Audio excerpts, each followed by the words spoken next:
what's going on? You're tuning into the One Mic Music Network, live for you and yours and everybody in theirs. And right now, you're tuning in with the one and only NFA JayShawn. And right now, this show is called Blitz. It's a special segment where I bring on people to speak their minds and speak on what they got going on. So right now, I got a caller on the line. Call them, tell them who you are, where you from, and what you got going on. My name is Leashai Coleman. I'm from Clearwater, Florida. And I'm an African American Jew. Nice, nice. So tell me, man, how is it being Jewish in 2025? What's that life like when you go outside and you wear your yarmulke and you're out there and you're about to go to synagogue? Um, how do you feel every day going outside like that? I feel it has its pros and cons. The pros of it, the religion itself can be a beautiful thing. The cons, especially being a black Jew, it's a bit different, but um, we do have to deal with some anti-Semitic things, and like I said, there's good and bad in it for sure.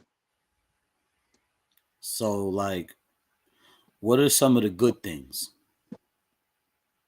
I believe that some of the good things are, when you do get into the religion itself, you can dive into the culture of it. It gives you an ideology of who your ancestors were, and it for me at least, I can't speak for everyone, but it gave me, especially coming from a non-Jewish upbringing, but it gave me a clear perspective on what we would call morality and principalities and things like that.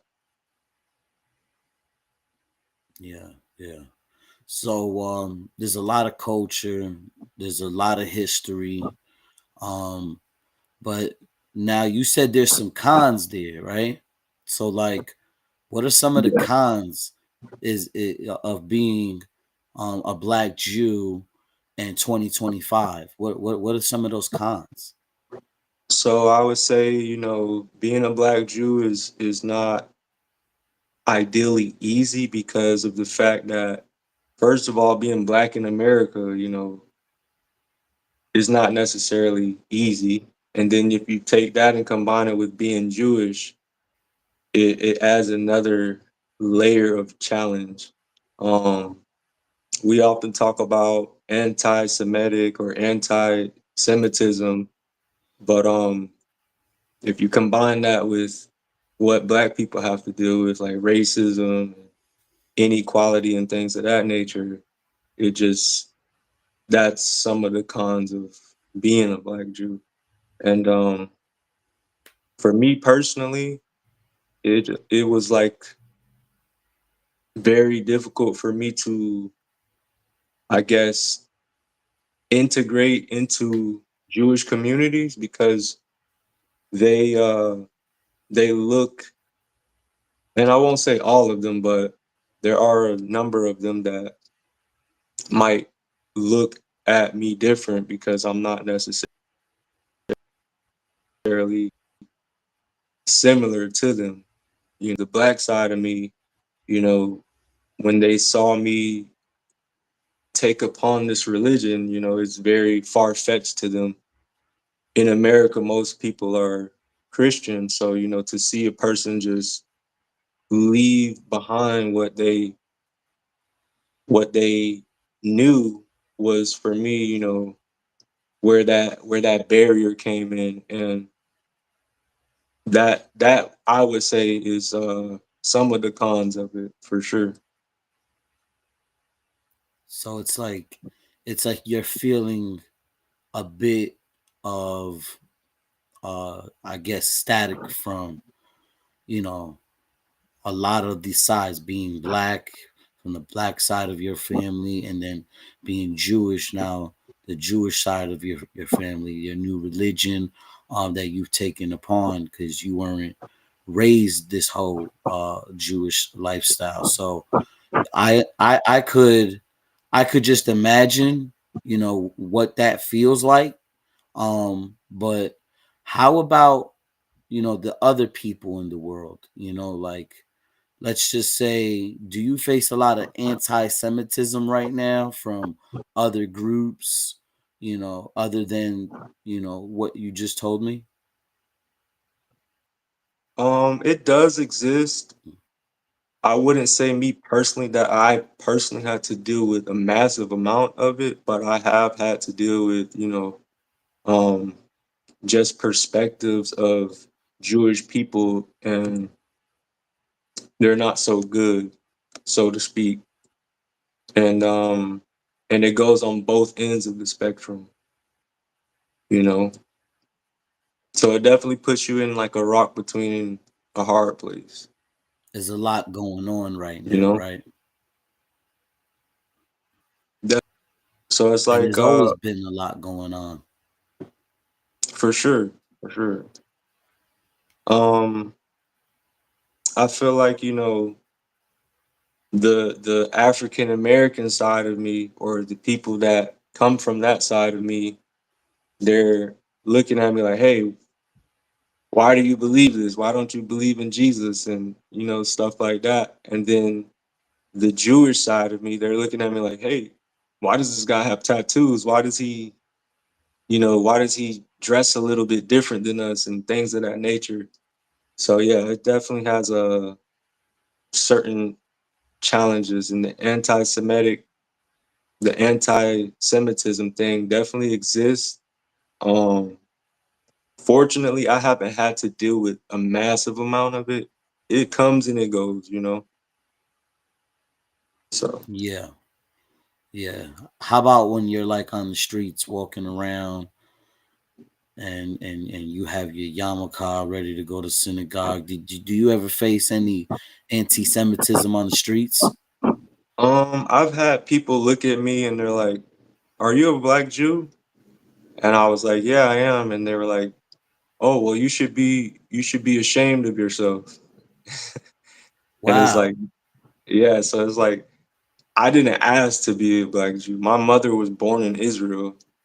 So that made me, by Jewish law, 100% Jewish. So I feel like I'm just embracing who I truly am. And to others that don't quite understand that, it does create a bit of, I guess you would call it, anti-Semitism of Yeah. understanding, you know. Yeah. Now we fast forward, right, from October 7th to 2025, right? So what's your point of view on the whole situation? And I know that's like a broad question, but like how Israel is handling the war in Gaza right now. What's your point of view on that? Um, I believe things can be handled better than what they are being handled. Um, and it's very unfortunate that things are going the way that they are. We're talking about innocent children that are involved on both ends, and that's never a good thing. Um, from a religious perspective, we come from the same person, which is Abraham. He had two children, Ishmael and Isaac, and one of those nations are the Arab people, and one is the Jewish people. So technically speaking, we're brothers. Um, and there's always been this feud of who is right, who is chosen, who is not chosen. And I believe that to a degree, and I won't say this is the full extent of religion, but to a degree, religion has its pros and cons as well. And some of the cons of religion, unfortunately, is that it creates division. And I believe that that's what's happening right now, is that they're not able to find any common ground. and come to a resolution, because technically speaking, there shouldn't ideally be any war if they, were able to find that common ground. And unfortunately, it's just something that, you know, that they're going through. But I do truly believe, that everything that happens for the purpose of God. And, it may seem bad to the human being at first, but really it's all just a blessing in disguise. And it's unfortunate that sometimes, for God to teach mankind, and, this isn't just Jews, but for God to teach mankind as a whole certain lessons, certain things have to unfortunately transpire. Um, and that's my take on just the overall gist of it. Yeah, yeah, and just today, I read that the UK, Australia, and Canada just recognized Palestine as an official country. So, that means that, they're going to open up lines of trade with them. That means that, they might have their own military now to defend themselves. But not just a military with guns and bullets anymore. Military with F-16 jets, you know, all kind of equipment that Israel got. So, I mean, I don't know if this is gonna get any better. It looks like maybe it can cause a deterrence for war to not erupt like that again. But you know, what are people saying in the synagogue about, like, the children that are being slaughtered like this? What are they saying? Because they're saying it's like 65% of the people that are dying in Gaza are women and children. So what are they saying? Are they talking like you? I believe that nobody in the synagogue necessarily condones what's going on. Um, I won't say that all of them don't, because I can't really speak for other people, but overall, just my observation of, rabbis and things of that nature is just a very unfortunate situation, and especially when children are involved that are innocent, women, young people that haven't even hit 18. It's like it's a very sad thing to watch. So I believe that most people that are Jewish think like that. I can't say all of them do, but I do believe the ones that do truly believe in God, that they understand how unfortunate what's ongoing right now is. Yeah, yeah. Well, if let's just say, do you believe that this two-state solution should have happened a long time ago? Do you believe that it should happen? What's I your take on believe that? I believe that, everyone is entitled to their pursuit of happiness. And I personally believe, and I'm not speaking for all Jews when I say this, because there may be Jews that disagree with me, but I do personally believe that, if it were to bring unity and it were to bring common ground against the two, then I'm all for it. And like I said, I can't speak for all Jewish people, but I'm certain that there may be Jewish people that do agree with me. Yeah, yeah, Ain't I do. nobody that truly believes in God will sit there and be like, this is awesome what's happening, and people are dying, and stuff like that. But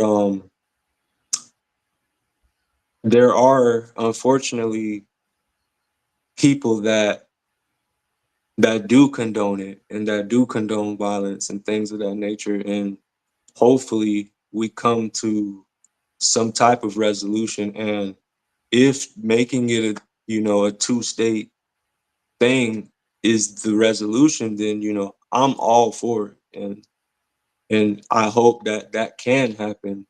Especially if it's gonna make it to where they feel that they're comfortable and that they don't want to hurt anybody else, and that we as Jewish people don't have to fight and do this war and stuff like that. Then yeah, I'm all for it. For sure. Well, listen, I appreciate you coming on to the show and taking your time out for this and speaking your truth and your point of view, Um it takes a lot for that, a lot of courage, and bravery. It's easy to just argue with people on Facebook and social media about who's right and it all just be a real big miscommunication. We're all brothers and sisters out here. We're all a human race. We all have the same God. Whether whatever your religion is, at the end of the day, you believe in a force higher than yourself, and that's what it's all about. Right. So man, I appreciate you, man. Hopefully this message gets out to the people that we need to stop all the beef and all the tripping, man, because that ain't what it is. For sure. Hey man, I know he got a lot of things to do. I got a lot of things to do. Thank y'all for tuning in. This show is brought to you by GQ.shop. That's JIKU. Check them out. They're helping people make a lot of money on that site. I appreciate you, but we got to go. Peace.